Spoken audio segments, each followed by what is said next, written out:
Kalau korang nak lagi style, korang boleh wrap V23 korang tu dengan warna hijau combination dengan warna cream.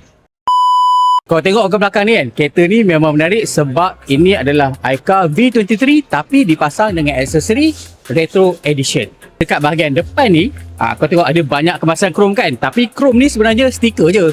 Tapi kecuali yang ni lah, yang ni adalah grill yang berbeza berbanding model yang standard.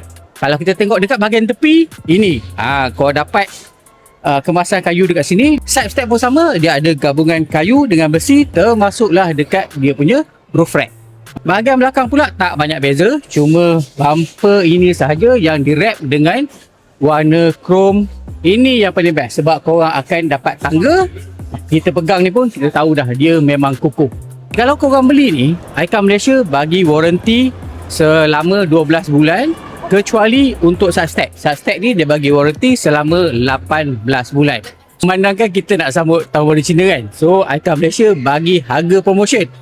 Untuk aksesori ni hanya RM18,888, tapi itu hanya untuk 88 pelanggan pertama saja. So bila dah habis, harga tu akan jadi RM22,000.